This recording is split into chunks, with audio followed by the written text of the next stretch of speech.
EMTALA, and also establish an expert team at HHS to help hospitals and healthcare providers comply with those legal obligations under EMTALA. And last piece is we will take additional steps to implement the presidential memorandum on medication abortion to protect the safety and security of patients, providers, and pharmacies who need, prescribe, or dispense medication abortion. And could you just talk to us a little bit about how the White House is viewing ballot initiatives heading into November, the importance of them, what the landscape is? Yeah, I think the series of ballot initiatives, most recently in Ohio, but also in Kansas, Kentucky, Michigan, Montana, Vermont, California, really show how salient this issue is and how every time Americans are given the opportunity to make their voices heard, they make their voices heard very loudly and clearly in favor of reproductive freedom. And there are more ballot initiatives coming, and we will do everything we can to support state leaders, as I said, on the ground who are really on the front lines. Thank you. Thank you. Can you talk a little bit about the significance of this rally in Virginia tomorrow and just how much more time you think the president is going to spend on the issue of abortion between now and November? I can't speak to the rally tomorrow directly because that's a campaign event, so it's a political event. What I can say is that the president has been prioritizing and delivering on reproductive freedom for his entire administration, starting with creating the Gender Policy Council and asking me actually before Dobbs to help lead the administration's whole of government approach to Texas SB 8. And then, of course, once Dobbs came down, to mobilize the entire administration's efforts. And he will continue to do that. And of course, the vice president, who's been a leader on this issue, will continue to be that leader. She's, as you just heard, in Wisconsin right now. She will, of course, be part of the rally tomorrow with all 4 of the principals participating, and she will be around the country. She's met with legislative leaders, state and local officials around the country, and they will both continue to draw the sharp contrast between what this administration stands for and what Republican elected officials stand for the months to come. Just bouncing off with MJ, though, do you feel that the White House is reaching the limits of what it can do when it comes to abortion rights without congressional action? Again, I think, the president was quite clear. He literally said it, within an hour of the Dobbs decision coming down, that the only way to restore the rights that were lost, the fundamental constitutional right that was lost, that was protected for nearly 50 years under Roe versus Wade, is to have federal legislation. And that's why his entire administration is laser focused on that. And he has made it entirely clear that when Congress sends him that legislation, he will sign it immediately. I don't think that means that there's nothing we can do. I think there's quite a lot we can do, and I think that's evidenced by what we've done so far in all the categories that I mentioned, but really to protect access to reproductive health care in this country. Can the federal government help to define some of the circumstances that women have found themselves in when medical questions about is it the life of the mother at risk, where state law may not spell it out very clearly or clearly enough? Is there a role for the federal government there? And since some of these instances do result in ordinary citizens having to get involved in litigation, is there something that the administration can do to support them in pursuing those remedies? Yeah, I mean, I think, to state the obvious, we are seeing a lot of chaos, legal chaos and medical chaos because of the overturning of Roe versus Wade and the state abortion bans that have been passed across the country. It just bears mentioning that there are 21 states with abortion bans right now. That means that 27 million women, of reproductive age, 1 in 3, are living in states with those bans. There are federal tools. So the one that we are talking about today that we are going to build off of EMTALA, the Emergency Medical Treatment and Labor Act.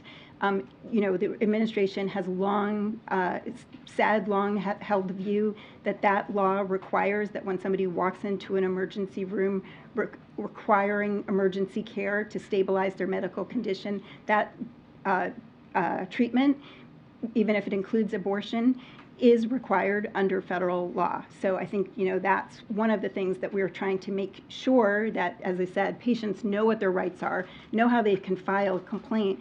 But even before you get to that, that providers know what is required of them under that federal law, and that's what we will be doing more of. So you think you can add clarity where there is confusion at this point?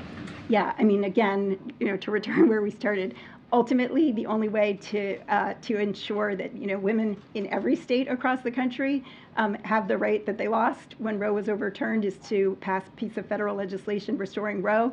But I do think this is an important step in that direction. To your point about federal legislation, is the president willing to compromise with lawmakers who think there should be some restrictions on reproductive rights in order to get a bill through, or is his approach more all or nothing at this point? I think what the president has said, and he will continue to say, that he believes that Roe was rightly decided and that we need a bill that restores the protections that were in Roe. And, by the way, the vast majority of American people agree that Roe was rightly decided, and that's exactly what we need to do. Thanks. You mentioned the 21 states that have a ban at the moment. Do you have any number or any estimate of how many women have been forced to travel out of states since the decision? I don't have numbers on that.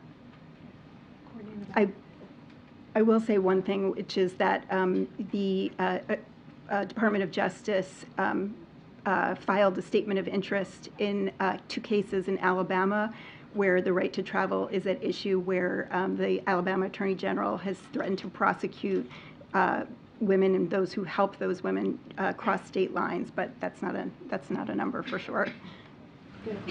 Thank you. You've been talking about abortions and medical emergencies. On the Fifth Circuit's decision on that, it's unusual to see a court agree to review agency guidance, let alone rule on whether it can be implemented. How does that court's decision affect your strategy going forward as you try and navigate this post-Roe landscape? Yeah, as you probably know, in addition to making clear our longstanding position that that law and the guidance that followed it reflects the position that EMTALA does cover emergencies when somebody walks into an emergency room needing medical care, and abortion is the care that is required, that is covered by EMTALA. Of course, that we are also, the Department of Justice is also litigating that, defending that in court, and that stands before the Supreme Court at the moment in a different case. And on traveling, are you doing anything to support providers in states that are seeing an increase in patients from neighboring states with more restrictive laws, for example, Illinois? I think the best answer to that question is that we've been really working with those state leaders in states like Illinois, New York, where they're seeing an influx of patients, but really that's more about connecting states to each other, which has been one of the things we've done in our state convenings so that they can learn from each other and help each other. There's less of a federal role there. Okay. Can I ask one more thing? Thank you. Does today's announcement that the administration is going to publish training materials for providers in medical emergencies, does that mean you're going to advise that same information to hospitals in Texas and Idaho, which I know are the states involved in those cases that the Justice Department is in? That information will be available to any hospital and healthcare provider who needs to access it. All right, last question in the back. Go ahead, Evan. I just wanted to ask about medication abortion and the Supreme Court weighing restrictions on the mailing of mifepristone. Do you see, or rather, does the Biden administration see this as sort of the next big frontier of this abortion fight? And then, what are the stakes of that case? And is there any recourse that the White House would have? I do think that that's a really important frontier. They've already made it clear that in some sense they don't think they need to pass a national abortion ban because there is a national abortion ban if they were to be able to limit the mailing, the dispensing of mifepristone. So, I can't speak to the litigation, but of course, again, there's a case in the Supreme Court, Alliance Defending Freedom versus FDA, where exactly what's at stake is is whether limits can be put on the FDA, who has made a judgment initially a judgment to approve, and then further judgments to regulate using their scientific, evidence-based judgment that this is a safe medication that should be available. It's, by the way, 53 or so % of abortions in this country. So we will continue to defend that. And make clear that that is a safe and legal drug. One of the reasons I think that case has attracted a lot of attention is because it is obviously squarely about medication abortion, but you have pharmaceutical companies and executives, you have medical associations, you even have conservative legal scholars weighing in on the danger of that case because it could have implications for any drug that the FDA, long ago approved and has regulated several times since. All right, thank you so much, Jen. Thank We have to you. go to the Oval Office. Thank you. Thank you so much. Okay, thanks, Jen. A couple things before we continue. So just a scheduling update. So on Thursday, January 25th, the President will travel to Superior, Wisconsin to discuss how his Bidenomics and Investing in America agenda are rebuilding our infrastructure, lowering costs, spurring a small business boom, and creating good-paying jobs. President Biden remains focused on investing in America and opposing congressional Republican efforts to shower massive giveaways on the wealthy and big corporations, cut Medicare, Medicaid, and Social Security, and block us from lowering costs for American families. And before we continue with the briefing, I wanted to say one last thing to my dear friend Emily, our deputy press secretary, as she is going to head out to maternity leave today. And Emily, we are so happy for you and Stephen on your road to parenthood. And I think you are such an amazing human. You're going to be an amazing mom, and just have so much joy. I know everyone here feels that, and everyone certainly on our team. And I'm going to miss you terribly. You're going to be gone for like 5 months. 5 months too long, but I'm going to miss you terribly. And I hope you, spend that time. I know you'll spend that time being very, very busy, but also time with your little one. And so excited for you. I have something for you. Yeah, give me 1 second. I'll give that to you. Well, actually, I'm going to let you open that. Thank you. You open it. I want you to show everybody. Okay. Show my gift to everyone. It's a little gift for Emily. Future president. Very nice. Please come in the back to the back if you get a second today to say goodbye to Emily and wish her luck. All right, we love you, Emily. And with that, we have Admiral John Kirby here to give us an update on the Middle East. Admiral? Karine's bringing you up, and I'm bringing it down. Just a couple of things I promise, and then we'll get right to it. Today, the United States is announcing additional sanctions designed to protect not only our financial system, but our national security. First, the United States today sanctioned Iraqi airline Fly Baghdad and its CEO for supporting the Islamic Revolutionary Guard Corps, otherwise known as the IRGC, and as well supporting Iran-aligned militia groups in Iraq, Syria, and Lebanon. Additionally, the United States is designating 3 leaders and supporters of Kataib Hezbollah, one of the IRGC's Iran-aligned militias in Iraq, and one business that facilitates and launders funds for Kataib Hezbollah. Kataib Hezbollah, I think as you all know, has been responsible for a series of drone and missile attacks against U.S. personnel in Iraq and Syria. Now, second, we imposed a 5th round of sanctions on Hamas. This is the 5th round since the October 7th attacks. And alongside the United States, Australia and the United Kingdom are also placing sanctions on key Hamas officials and facilitators. We'll obviously continue to use all the tools at our disposal to target Hamas, its financiers, and its financial transfer mechanisms that funnel funds in support of their terrorist activities. In a related way, I can also let you know that the President just recently hung up the phone talking to Prime Minister Sunak of the United Kingdom.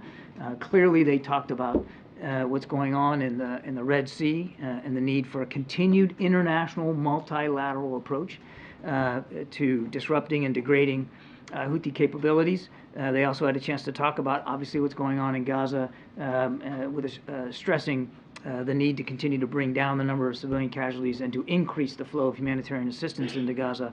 And of course, they also talked about Ukraine and the urgent need that Ukraine is facing right now for additional supplemental funding and support for their ability to defend themselves on the field of battle. And then lastly, I'd be remiss speaking about the field of battle if I did not also point you to the President's statement today acknowledging and mourning the death of 2 Navy SEALs who were killed while conducting an interdiction operation in the Gulf of Aden, trying to interdict munitions and weapons that we believe were heading from Iran to the Houthis in Yemen. It underscores how dangerous the mission can be, and the dangers that these brave warriors are willing to face every day. And I think as we all go about our day, we ought to just take a moment to remember that a couple of families are just got the worst news possible. And it's important that they know that the President and the First Lady will stay solidly behind them and their families, make sure that they get all the support they need. And I know that the same sentiment has been expressed to them from the Defense Department and from the Navy Department. With that, take questions. John, I just wanted to go back to the President's comments from last week about there being a number of types of two-state solutions, and referencing the idea that a number of UN members don't have their own military. Is it the President's current view that a Palestinian state that's demilitarized is the most viable outcome? I won't get ahead of where we are in the process of trying to achieve a two-state solution, Trevor. It's the President's view that a two-state solution is the best path forward for people of Gaza, for the Palestinian people as well as the Israeli people. And as he said in those comments, there's a lot that can go into creating what that construct looks like. And when we say two-state solution, what does it actually mean? And there's many different interpretations. There's lots of different ways you can get at that ultimate solution. And the President, as he has always done, kept an open mind about trying to pursue that. Now, he's also under no illusions of how difficult it's going to be to get there, particularly with this conflict going on in Gaza. So we're going to keep the discussions going with our Israeli counterparts. We're going to keep talking about it with Mahmoud Abbas. We're going to keep talking about it with our counterparts in the region in the hopes that more progress can be made. One significant milestone to help us get there is trying to pursue normalization between Israel and Saudi Arabia, which we still believe is possible. We were working on it very hard before the 7th of October. We're still working on it hard. And we've got positive feedback from the partners in the region, including Saudi Arabia, about pursuing that. That could open up additional opportunities to try to get at a reasonable two-state construct.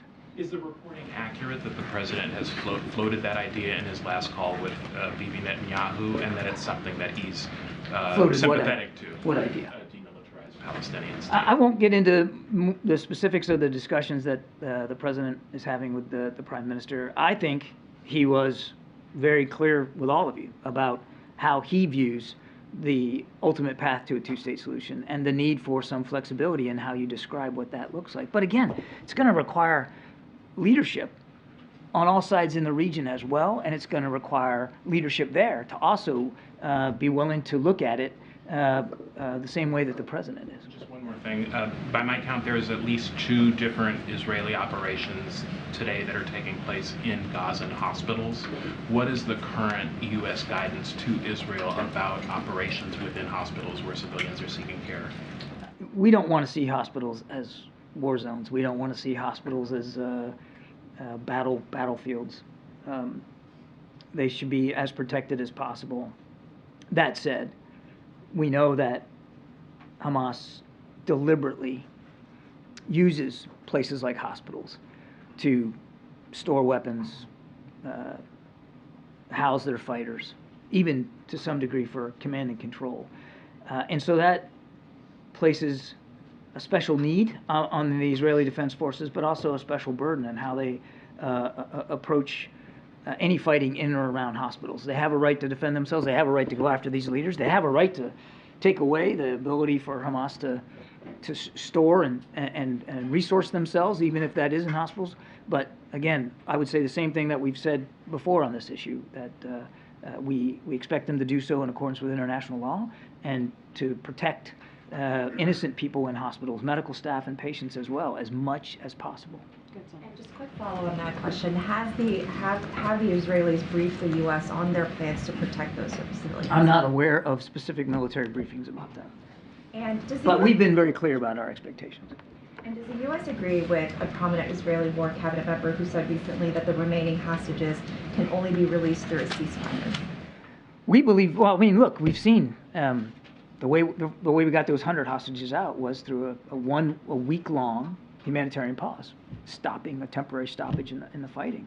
Because, obviously, at the very root of it, you can't enact safe passage for hostages out of a danger zone if people are shooting at each other. So you need people to lay down their arms at least long enough to effect a hostage transfer. And that 1 week got 100 people out. And the fact that there was no fighting helped enable that. So clearly, we still support pauses in the fighting to get hostages out. We don't support a general ceasefire, which is usually put in place in the expectation that you're going to end a conflict, that it's going to lead to specific negotiations. That's no change to our policy there. Thanks, Karine. Thank you, Kirby. So on Friday, the president did make his view clear about a two-state solution, but he also suggested that Netanyahu was open to that view. So did Netanyahu express to the president that, or why did the president think that? They had a very constructive conversation, and I think I just need to leave it at that. The Prime Minister should speak to his comments, and I'm sure he has and he will.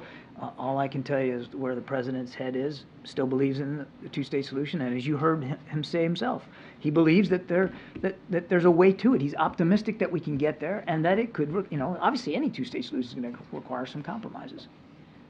On Friday, when we asked you about it, you said, obviously, we see things differently than Netanyahu based on his public remarks. But the president interpreted those public remarks differently. He said, no, Netanyahu didn't say that he was opposed to two-state solution. So based on what Netanyahu has said publicly, how do you interpret whether he's open or not to a two-state solution? I would point you back to what the president said. They had a good conversation, including about the importance of a two-state solution. That doesn't mean that we agree on every component of what that can look like. That's why leadership's important here. That's why the president's not going to let go of this, and it's why we need leadership in the region on moving forward. But look, if this was easy, I mean, my goodness, we've had a two-state solution for years now. It's not easy. It's hard. It's really hard, and it requires a compromise. It's going to require negotiation. It's going to require sacrifices again on both sides. The president understands that. He's not Pollyannish about that, and that's why he's staying true to it. Thank you. Two things. If I can also ask about this, over the weekend we did see Netanyahu make rather explicit again his opposition to a two-state solution. Do you or does the administration not take that opposition at face value when Netanyahu is saying that he does think this is all irreconcilable with the Palestinian state? We can and have, and I'm sure we'll have very frank discussions with Prime Minister Netanyahu and his cabinet about the future of the Palestinian people and what Gaza looks like post-conflict. And as I said earlier, that doesn't mean we're going to agree with everything. I'll let the Prime Minister speak to his comments. Struggling to understand, it seems like the president supports a policy, or this White House does, and then the Israeli prime minister is coming out in direct opposition to that policy. And I don't understand. Well, is the suggestion that we should then change our minds and we should not advocate for it anymore? Does the president think that he gets there? That's what I don't understand. Or is he thinking that he gets there without Netanyahu? Well, only the Israeli people determine who their elected officials are going to be, not the United States. That's one. Two, the president still believes, and he's, again, not Pollyannish. He knows this is going to be hard stuff, and it has proven extraordinarily elusive to date. But he believes that it's in the best interest of our Israeli friends to have an independent Palestinian state. Now, how that looks, what that looks like, whether they have a military or not, those are discussions that need to be had in the region and with leaders on both sides. But he still believes in the power and the promise of it, and he has for many, many years. So we're going to keep at this. We're going to keep these discussions going. It's also important to remember that Israel is in the middle of a hard-fought fight here with Hamas, and we got to make sure that they can continue to defend themselves. Can I ask one unrelated question as well? On Friday, you were asked about a Palestinian-American teenager who was killed in the West Bank. I think you were trying to get some additional information. Yeah. Do you have additional information? I'm just curious how you all are interpreting that situation and if the administration has been in touch at all with his family. I don't know about family communications. I'll come back to you on that one. That's a good question. But we have been able to get some more information about this. Certainly a tragic killing by all accounts that we've been able to glean so far. Our deepest condolences go to the family. You know, he was 17 years old, just a teenager. So our thoughts and prayers certainly are with the family, and we call on Israel to conduct a full, thorough, transparent investigation into his killing. And of course, we have every expectation that those responsible for it will be held properly accountable. This kid is 17 years old. Talk about another family that is going through some enormous grief right now. Go ahead, sir. After last week's meeting on Ukraine here at the White House, the Speaker of the House implied that President Biden did not articulate a clear strategy for Ukraine. So does the White House have one, and what, quoting Speaker Johnson, is the end game for Ukraine? Look, I can't speak to what the Speaker has heard or read or understood from the countless discussions that we've had with members of Congress about Ukraine and what we're trying to do here. It's been pretty transparent and pretty clear. We want Ukraine to win this war, as the President has said. We want a whole, prosperous, sovereign Ukraine. We want Ukraine's borders, internationally established borders, to be fully recognized by everybody, and that includes Mr. Putin. And we want to be able to continue to give Ukraine the support that it needs so that it can achieve those outcomes. We've been nothing but clear about that. I mean, and with every package that's gone out to Ukraine, there's been a consultation with Congress. There's been a conversation. We've been very clear about this. And we have talked to the Ukrainians throughout this last 2 years. It's hard to believe we're coming up on 2 years.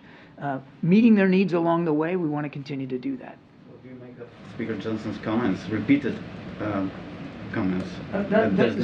The Speaker can own his comments, and he should be the one answering questions. I can tell you, we have been nothing but clear and consistent with members of Congress since the beginning of the war about what we are doing to help Ukraine succeed on the battlefield and what we're going to need to continue to do. I mean, we can get caught up in all this, the comments out here on the microphones, but the next couple of months are going to be critical for Ukraine. I mean, if you think that the fighting is just going to stop because the snow's falling, think again. And the Russians continue to fire drones and missiles at Ukraine. And while the battlefront hasn't moved a lot on either side, there's still a lot of active fighting going on there. And Ukrainian commanders, I believe, can be forgiven right now from having to make some pretty difficult decisions about what weapons they're going to expend, what shells they're going to fire, what missiles they're going to use, because they don't know when the next shipment's going to come. And that's a horrible place. That's a horrible place to put the Ukrainian military in, as the Russians certainly aren't suffering under that same uncertainty as they reach out to North Korea for ballistic missiles, and, by the way, continue to fire them, and drones from Iran and producing on their own. Thank you. My colleagues at the Wall Street Journal reported on a proposal by Arab countries, including Saudi Arabia, Egypt, and Qatar, for a post-war Gaza that would create a pathway toward a Palestinian state in exchange for a Saudi recognition of Israel. Is the U.S. aware of this proposal? Does the administration support it? I am not going to, obviously not going to try to negotiate here from the podium. So certainly seeing that reporting, all I can tell you is that we, as even on the call with Prime Minister Sunak today, we continue to be in touch with our counterparts, our allies and partners, about trying to get those hostages out, trying to get the appropriate humanitarian pause in place so that we can do that and get additional aid in, as well as making sure that Israel has what it needs to defend itself. But I won't get into specific negotiations one way or another. And is there anything else that you could tell us about Brett McGurk's visit to the region, both in terms of the focus of his discussions and how, the first day of talks has gone? Well, I don't have any readout from his first day of talks. He just got in the region. I'm sure we'll have more to say about it as he as he moves through this trip. As you know, he comes in and out of the region all the time. And I suspect that in all his discussions, he'll be talking to a range of partners and counterparts on a range of issues, to include, of course, the fighting in Gaza and our desire to get those hostages out. Kelly, we have to wrap it up soon because we have to gather soon. Does the U.S. have any concern that the positions of the Israeli government on two-state solution or the pace or intensity of the war have more to do with Benjamin Netanyahu's domestic position as opposed to the long-term goals that the U.S. and allies would have, that there is a focus on his own needs versus what the U.S. believes is the right course? In all our discussions, Kelly, with the War Cabinet, we're not having them from a perspective of their domestic politics, and I recognize the validity of the question, but we're not focused on what their domestic political issues are. That wouldn't be a sound place for us to have discussions with them about the war in Gaza. That's really for them to speak to whatever pressures they might feel or might not feel from a domestic perspective. What we want to make sure is that they know they're going to continue to get our support, but that we also want to see reduction in civilian casualties, more humanitarian assistance going in, and obviously, as I said earlier, get those hostages out. Thanks, Karine. Admiral, just a quick one on China. Over the weekend, the Chinese ambassador to the Netherlands was commenting on ASML's ban of further chip equipment to China, and he said the U.S. has stretched its idea of security far too far, even to matters that have nothing to do with military risks, and that the U.S. is putting pressure on their allies to do the same. I was wondering if you had any response to that. No, we talked about this coming out of the G20. I mean, it's not just about the United States. Other countries share our concerns about certain export licenses of certain technology that can have a national security implication. And we made it very clear. We're trying to de-risk, not decouple.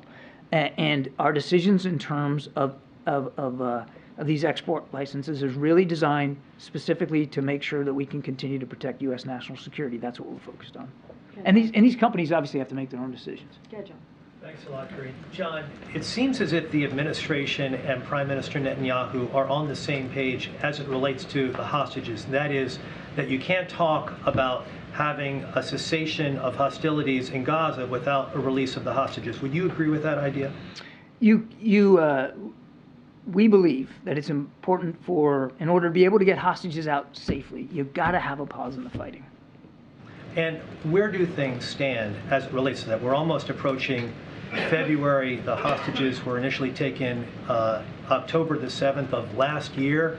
Are there efforts underway? There's various reporting, for instance, about efforts in Cairo, Egypt. Can you confirm those efforts? What I can confirm for you is that there are ongoing, serious, sober discussions with our partners and our counterparts to try to get another hostage deal in place. I wish I could stand here, John, and tell you that, I can announce it today or we're going to do it tomorrow. I can't do that. But I can assure you that this is not something we've forgotten about. It's not something we haven't worked on every single day. And as I said earlier, Brett's in the region, and I have no doubt that this will be a key part of his agenda while he's over there. Admiral, there have been roughly 150 attacks on U.S. troops in Iraq and Syria. Is the U.S. response working? Is the U.S. doing enough to protect its troops? We'll continue to do what we have to do to protect our troops and our facilities. We are certainly mindful of the danger, and in these attacks over the weekends now, a small number, but a number nonetheless of U.S. troops were being evaluated for traumatic brain injury. That's a wound, and we take that seriously. And the Houthis, they aren't stopping their attacks. So when the U.S. retaliates, how can that not be seen as escalatory? And how does this all end? If you're trying to look, if you're in a scrap with somebody, and you can find a way to tie one or both of their hands behind their back, that's not de-escalating. Or that's not escalating. That's de-escalating. That's taking ability away from the other party to inflict harm.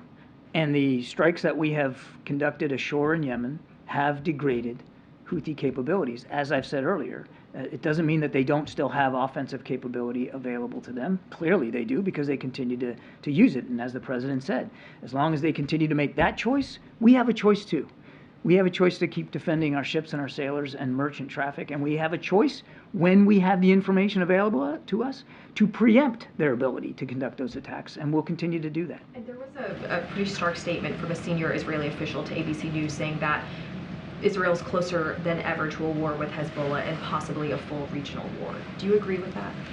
Everything the president has done since October 7th, everything has really been designed to keep this conflict from escalating and widening. And that's gonna be our focus. I wanted to get your response to a comment from the EU Foreign Policy Chief, Joseph Borrell. He's meeting with other European Union foreign ministers in Brussels, and he said that the Israeli military operation is not working and that it is seeding hate for generations in Gaza. I wanted to get your response on what the White House thinks of it. The Israelis themselves have talked about the progress that they've made against Hamas leadership. We believe that going after leadership is a useful approach when you're dealing with a terrorist network. It worked for us with Al-Qaeda. It worked for us with ISIS. I'll let them speak to their progress. We've been very careful not to armchair quarterback this thing and throw in place from the sideline. But they have made some progress against the network. They've made some progress against the network's ability to resource itself and the infrastructure, particularly underground infrastructure, that they continue to use. But as the Israelis have said themselves, that's going to be a fight that's going to take them some time. And as for the second part of that comment, I mean, look, every single life lost, innocent life lost, is a tragedy and should be mourned. And we have been very clear with our Israeli counterparts about the need to be more precise, more deliberate, more cautious. There have been too many civilians killed in this conflict, and the right number is 0. And we recognize that there could be long-term effects from that. And Jay, and then you have the last question. Thank you, Jean. Prime Minister Netanyahu rejected Hamas's conditions to end the war in exchange for releasing all of the hostages. Does President Biden support that decision? The decision by Prime Minister Netanyahu. Again, I'd let the Prime Minister speak to his comments. We want to see all the hostages home, and we want to see Israel not have to face a threat next door like the one that they faced on the 7th of October. I'm just asking if the president supports this decision to reject a proposal that would have freed all of the hostages, including, of course, the I can't validate that proposal itself. I'm not in a position to confirm that proposal.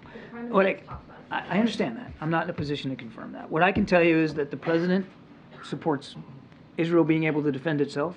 He supports getting all those hostages out. He supports, in order to do that, an additional humanitarian pause of some length that will allow those hostages to go to freedom safely and more aid to get in. And again, you need a pause in the fighting to be able to do that. We don't support, still today, some sort of general ceasefire.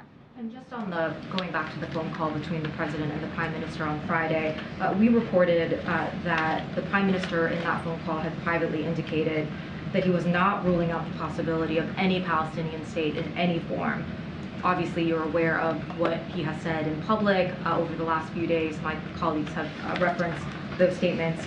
I guess I'm just wondering, as far as you're aware, is there any daylight between what the Prime Minister says in private versus in public on this matter? That's a question for the Prime Minister in his office.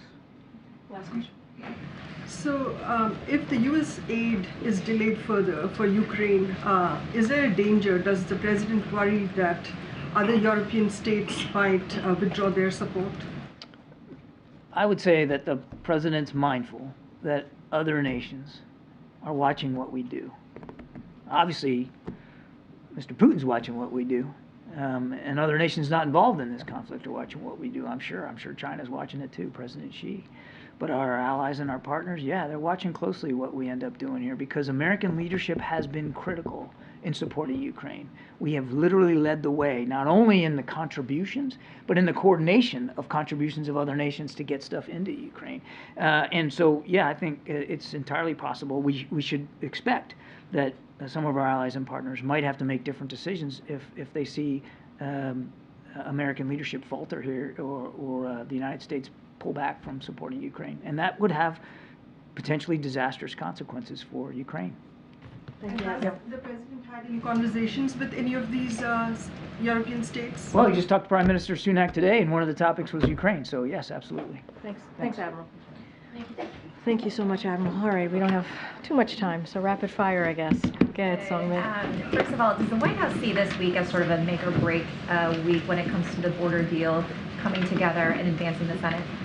So look, we think this week is, obviously you heard from the president on Friday, right before he right before he addressed, or when he was addressing the mayors. So this is, I think, the way to look at it is this is an urgent moment, an urgent time to get things done at the border to make sure we move his national security supplemental forward. And it's not obviously not just the border security. You just heard the Admiral talk about Ukraine. You just heard the Admiral talk about Israel. All of these requests in that supplemental is urgent, is important. That's why supplementals are for when you have an emergency request. So the border is important. We think that we have said before, and I think you also heard a little bit from the President on Friday, that we think it's going in the right direction. We are very grateful and very thankful to the senators, both Republicans and Democrats, who have been doing this for several weeks, several months now, trying to get to a bipartisan agreement on the border. And we want to see that happen. It is time. They have to act, and we need to move quickly. And there is a robocall circulating in New Hampshire that uses what appears to be fake audio of President Biden's voice. And acknowledging that's obviously a campaign issue and that the campaign itself has spoken to it, can you nonetheless talk about the concerns that the White House has about the president's likeness being used in this false manner? So look, as you just stated, because I always have to say that at the top, it's a robocall for an upcoming election, 2024, obviously. So I just want to be careful in that comment. But that call was indeed fake and not recorded by the president. I can confirm that. And so I just want to be really careful since it doesn't, it is a primary election. It is a campaign. Don't want to speak too much about that. Look, more broadly, as we talk about deep fakes, the president has been clear that there are risks associated with deepfakes. Fake images and misinformation can be exacerbated by emerging technologies, and that's why this president has directed the Department of Commerce through the AI Safety Institute at NIST to help develop clear watermarking and content standards. So that's important. But again, to your question on this robocall, that was not the president, that was fake, and it was certainly not recorded by this president. Okay. Thank you, Karine. On Friday, President Biden said that he does not believe the border is secure, which is different from what Secretary Mayorkas has testified multiple times on the Hill. Why do they have two different views of the security of the border? I mean, look, the president's been really clear, right? He has been clear that we need to move on the border. The border he needs resources to deal with the situation at the border. That's why they're having these conversations at the Senate, on the Senate level, and that's why he's asking for more resources. And he wants to see additional resources, but also changes to policy to address what we've been seeing at the border. So him asking for it, him saying that we need to deal with the border security, as Mayorkas, as we all here have been doing at the White House, I think shows that, yeah, there's an issue at the border, we need to deal with it, and we have to act now. There's an urgent need to act now. We want to find a bipartisan agreement to deal with that, and so we feel that meaningful change and additional resources are critical at this time. Mayorkas, who is tasked with, making sure those resources are applied, if he is saying something different than the president about whether it's secure or not, I guess I just have a hard time understanding why there is a disconnect here. Yeah, look, the president has repeatedly said that the immigration system is broken. He has said that from day one, when he put forward his first piece of legislation. His first big policy was to deal on the border, and it's been 3 years. We haven't seen any action. We're glad to see that there's conversation at the Senate. But he has said it is broken. The immigration system is broken. Border security, we need more resources. He's been very, very clear about that. And I think those are the actions that he's taken over the last 3 years. Those are, when you look at this bipartisan agreement, obviously those conversations, when it leads to the border security, has been about that. How can we see significant, meaningful policy changes and also adding funding to that to deal with what's happening at the border?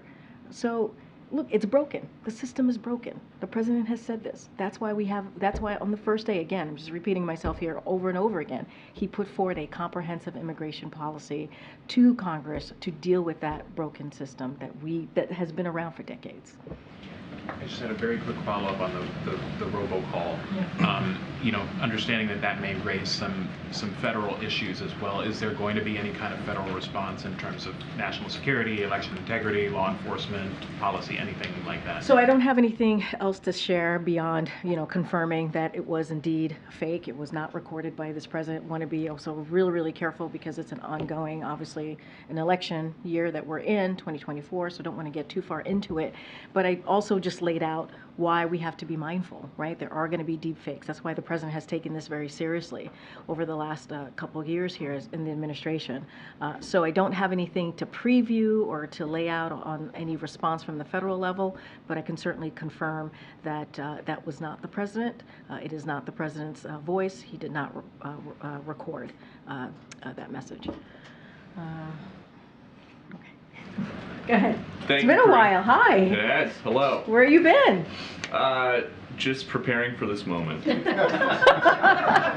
I think I'm going to disappoint you really badly if you've been preparing all this time for this moment. It's not going to be that exciting. I'm pretty sure. Let's see. Karine, why do you think it is that more and more people polled feel like over time President Biden is getting less and less mentally sharp? Which poll is this? ABC has President Biden's rating for health since May down 5 points, and for mental sharpness down 4 points. I have to say that's a little confusing for me, because if you look at what this president has done the last 3 years, historical pieces of legislation, right? When it comes to bipartisan infrastructure deal, many presidents before, like your favorite president, had said that... Who's my favorite president? Why don't we let the American people guess? But had said, no, let me finish. You asked me a question. I'm gonna. No. Let me finish.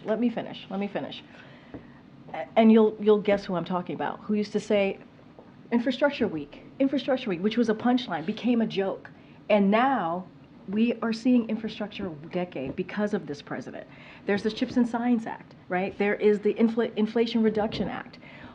These are legislation that is going to have a difference for generations to come, right? And so this is something that this president has done. That's pretty sharp for this president to have been able to do that. Let's look at the economy. The economy now, unemployment is under 4%, 14 million jobs created. The economy is in a better place than when it was when he walked in. That's just a fact, that's just the data. And we're seeing consumer sentiment is going up. And we saw just in December, how people spent more, and we hadn't seen that in some time. So I think you needed a president like President Biden to get that type of stuff done. Someone who's had Senate experience, someone who was the VP, vice president under President Obama, obviously, and someone who has been a pretty effective president over the last 3 years. Okay, following up on immigration, authorities in Fairfax County, Virginia, ignored an ICE detainer. They released an illegal immigrant from Honduras who was charged with sexually assaulting a Virginia minor and production of sexual abuse material.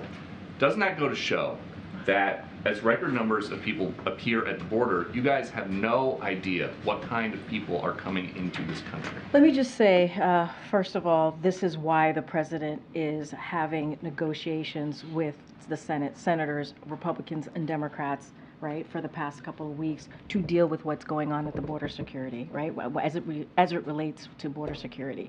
This is why the president on day one put forward a comprehensive immigration plan that more than 3 years now, Congress didn't do anything about. But he's appreciative that we're having these conversations in the Senate. We've deployed additional troops and federal agents to the border who have, by the way, returned more than 482,000 individuals since May. That's what we've been able to do. We've led the largest expansion of lawful pathways, and that we haven't seen in some time. The president continues to have diplomatic conversation with Mexico, who have actually taken actions to deal with the situation. There's more work to do. There's more work to do. We understand that. We have said that. You've heard that from the president on Friday. We understand that there's more work to do. We need more resources. We need more funding, which is why we're having these negotiations on the Hill. But Republicans in the Senate is working with us. Republicans in the House are trying to get in the way. So it's up to them. Are they going to help? Are they going to actually deal with an issue or continue to move forward at a political stunt? And as President Biden tries to make the national conversation more about reproductive rights, abortion. How many weeks into a pregnancy does he think abortion should still be legal? So you've asked me this question before. I've been very clear. The president's been very clear. We want to see the protections in Roe. We want to see Roe become the law of the land. That's what the president wants to see. That's what the president believes in. And let me be very clear here. It's not some sort of shift that the president is making. Majority of Americans want to see their protections protected by the folks who are here in Washington, D.C., in Congress, by this president and the vice president. That's the president is standing with majority of Americans. We saw that in the 2023 midterm elections, and we saw that in 2022, not midterm election, but the 2023 elections and 2022 midterm elections. They've been very clear. We need to stand for freedoms, for make sure women have the right to make their own decisions, personal decisions on their body, on their health care. That's where majority of Americans are. Guess what? Republican officials, they're not there. They're not with majority of Americans. So the president's going to continue to stand with majority of Americans on this. Go ahead, Brian. Thanks, Karine. The president on Friday said that he wants to see massive changes at the border. What kind of policy changes is he discussing and open to? So I'm not going to negotiate from here. I'm going to be very careful, very mindful. We want to see meaningful change so that we can actually deal with a broken system. The immigration system is obviously broken, and we want to make sure that we have resources to deal with what we're seeing at the border. And so that's what they're talking about in the Senate with both Republicans and Democrats. I'm not going to negotiate from here. I'm going to let them have those conversations. I think that's important, that they have the space to do that. But the president wants to deliver meaningful change, and he's also very grateful to those legislators continuing to have those conversations. We think it's headed in the right directions, but not going to get into specifics as to what those policy changes would look like. Okay, right behind you. Go ahead. Thank you. Biden admitted Friday that the border isn't secure. Does he have any plans to visit the southern border before the election? The president visited the border recently. In January. Well, yeah, that was a year ago. He's been there. In December 2023, there were 300,000 migrant encounters, which is the highest month ever on record. How bad does the border crisis have to be for Biden to take a trip back? So, just to reiterate what I just said seconds ago, the president has been to the border. He's visited the border. He saw for himself. He spoke to law enforcement. He saw exactly what goes on at the border. The president understands what's going on at the border, which is why he included in his national security supplemental, right, which is, again, a request that is when you feel like there's an emergency, you make that supplemental request, which is what the president did. It included border security, included obviously Ukraine and Israel, and it is incredibly important, which is why he continues to push for it. And you're seeing those conversations happening in the Senate in a bipartisan way, a bipartisan agreement, and the president's very thankful to that. And so I'm going to leave that there. He's taking this very seriously. Remember, day one, he put forward an immigration, comprehensive immigration legislation. Go ahead, Earl. Hey, Grant. You made clear that that call in New Hampshire was a fake with the president's voice, and that was discouraging people from coming out to vote. Does that mean that he would encourage people to go out and vote in New Hampshire even though he's not on the ballot? I'm not going to speak to an ongoing election. I can't from here. I'm a federal employee. I cannot speak to this. I would refer you to the campaign. I cannot speak to that from here. And then a quick follow from, I think, Friday. I know that the president, through his chief of staff, apologized to Asa Hutchinson, who is a defeated candidate. I know that he didn't agree with those words in the DNC statement, but does he fear that the DNC has taken its eye off the ball as far as trying to win over disaffected Republicans with that? I'm going to be very careful because you're asking me essentially about an upcoming election, an election year that we're in, so I'm not going to speak to the DNC. I would refer you to the DNC themselves. But I reiterated that the statement that came out from the DNC, that I can speak on behalf of the president, that what was said and what was in that statement did not reflect this president. I just don't have anything else to share beyond that. Thanks, Karine. Governor Whitmer was on Face the Nation on Sunday, and she talked about the abortion issue, and she said that it would be good for the president to talk more about it, and she also said that he should use more blunt language. What's your reaction to that? So in a few minutes, you're going to hear directly from this president. He's going to be meeting with his task force It is the fourth time he'll be meeting with this task force.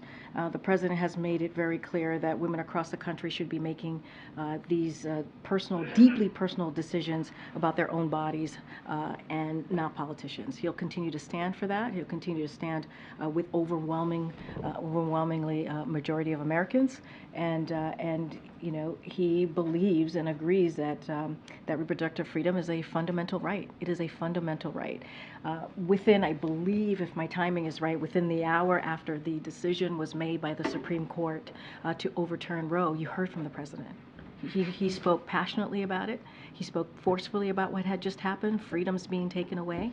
And at the top, I talked about how 21 states now have bans on abortion or some sort of restrictive ban on abortion or restricting rights on that, and that affects 27 million women. 27 million women. So you're going to hear from the president, and like I said, in a few short minutes, you'll hear from him, and he'll speak directly to this. And he's been very, very clear. He's going to stand with the majority of Americans on this. Another issue: the president's going to South Carolina on Saturday. He's going to spend the night. Do you have any more information about what he's going to be doing? We'll have, I believe the campaign will have more to share on his trip to South Carolina. I don't have anything at this time. All right. Okay. All right. Go ahead. Karine, you said to Peter that the president wants to see Roe restored. It's still not clear to me, though, if he supports the late-term abortion restrictions that were included in Roe.